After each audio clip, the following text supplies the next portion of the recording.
Cheers. Hello everybody, my name is Vidi and welcome to this week's episode of YouTube Explained, and today we have the notorious third installment of the Don't Hug Me, I'm Scared videos, and I'm very excited, super excited to bring this explanation to you. Okay, two things before I start off the episode. One, the house is noisy, there may be background noise. Two, this episode is out early because I just have to get this out as soon as possible. You guys need to know. I love you guys. I love you, and you need to know. You need to know. The clips that I use in this video do not belong to me. Check out all the links down below to check out the creator's original video, Facebook pages, stuff like that. Go check it out. And also, these are my opinions and not everyone will agree with me, so be sure to leave your opinion down in the comment section down below and we can have a nice friendly debate without anybody hating anybody else. Thank you very much. Alright, so get comfy, grab yourself a cup of tea, a biscuit. Let's do this. It's going to be a big one. So the underlying theme of the Don't Hug Me, I'm Scared videos has always been children's media and the fact that they condition children and teens, I guess. I mean, if you're a teenager and you're watching the Teletubbies, there's probably something wrong with you. But mostly children, that they're conditioning children to think a certain way, to adopt social norms. And this video is no different. In the first Don't Hug Me, I'm Scared video, the notepad was the culprit, brainwashing the puppets to think how she thought. In the second video, it was a clock, and in this video, it's a butterfly. And let me just say one more thing before we go any further, that the music in this video is the best of the entire series in my opinion. I love it. So this episode is largely satire about marriage and religion, and also about children's media conditioning them to think a certain way. In this case, the way they feel about love and marriage. So as always, the video is presented like a children's TV show, even more than the other two videos in my opinion. Silly voices, bright colors, animation, talking animals, kids TV show. So after the yellow puppet gets upset and leaves his friends, the butterfly insists that everybody hates him and that nobody cares. But if the yellow puppet follows him, he will show him that everybody loves him and that there is love in the world and it's everywhere. To me, this is symbolic of children's media and how it grabs the attention and trust of its young viewers. You know, sometimes you feel like nobody cares, but hey, come here. I got love. Okay, we care about you. We love you. And you don't know who I am, but maybe I can hold your hand. And together we can learn about love. Yes, I know the lyrics off by heart because I'm a sad person. Also, at this point, let me just point out that Becky, Sloan, and Joseph Pelling really don't know how to spell. This has happened on multiple occasions. Get it sorted, guys. It's getting worse. Another standout moment to me is when the yellow puppet caresses or pets one of the animals. I'm gonna say animal because if I get one of the animals' names wrong, then I'm gonna be hearing about it forever. So yes, the yellow puppet pets this animal and says that he loves it, and then the animal takes on a sinister and sexual tone, telling him to do it harder. This surprising and out of place statement is symbolic of children's media and the dark side of children's media and their true intentions.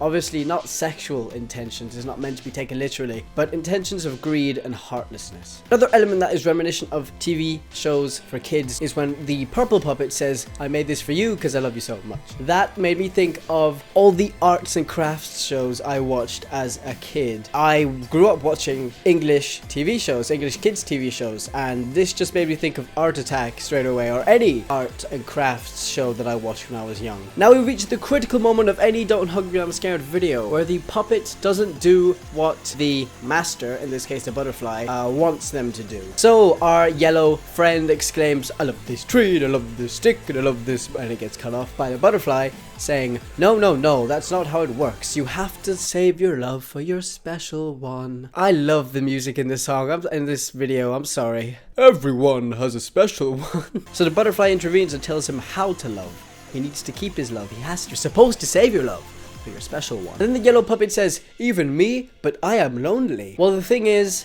he didn't think he was lonely before. He only says he's lonely because earlier in the video, the butterfly told him he was lonely. The yellow puppet is led to believe that he needs a special one, and that that's how love works, and that people are made for each other, and they love each other forever, and they get married, and it's pure and perfect. according to the butterfly and his gang. And it's the way that it's supposed to be, and it's the way it's always been. They say that the love lasts forever like a flower, and it grows and grows, which is kind of ironic because flowers obviously stop growing at one point and shrivel and die. Like everything. Leading us back to episode 2, time, actually. Haha, just thought of that. So the part of the video where they say he is made for her and she is made for him, obviously reinforces the idea that true love exists and that everybody has that perfect person that's right for them. But I also find it to be a little anti-gay.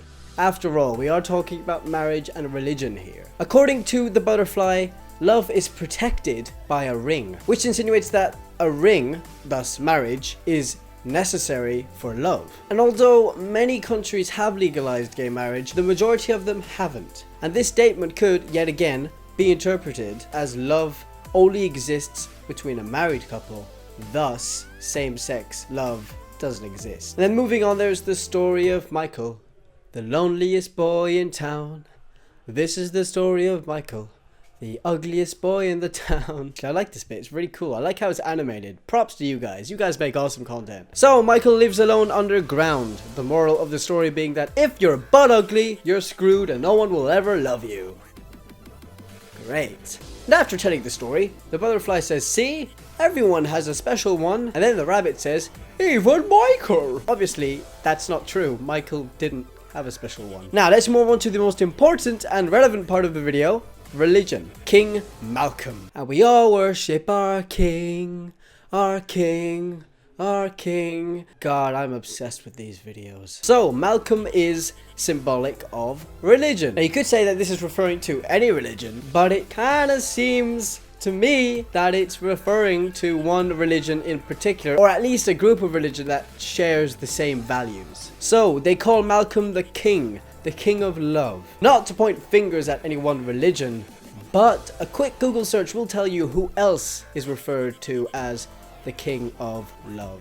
Malcolm, the king of love, also requires feeding. He needs his followers to give to him. Sound familiar? Fun fact, the name Malcolm actually means devotee of Saint Columba, an Irish abbot and missionary credited with spreading Christianity throughout modern day Scotland. So next, the yellow puppet is strapped to a chair, wearing religious looking robes, or even cult looking robes, as is everyone that surrounds him. His friends surround him, and also some familiar faces from past adventures. The butterfly tells the yellow puppet that this is his chance to start anew.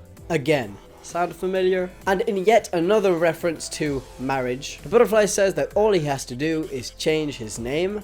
The rabbit stamps the name Shrigis on his robe. I didn't really know what this meant. I googled it, nothing came up. I'm going to assume that this is only here because Shrigis is a very ugly name and nobody would want to change their name to Shrigis. No offense to anybody called Shrigis. The puppet is then told that he has to clean his brain and forget about anything that he ever knew. They all chant at him, exclaiming, wear this ring, join the king, and you will never be alone. Obviously, all of this is quite the satire of religion and marriage and their idea of love. According to this, in my opinion, this is my interpretation, people are sucked into religion as a way of not feeling alone and feeling loved, whether that love be real or not. Finally, the yellow puppet's friends find him and they bring him the last boiled egg in order to apologize for upsetting him. The red fella says, it must be because we love you, accentuating on the word love. Right here, he's stating that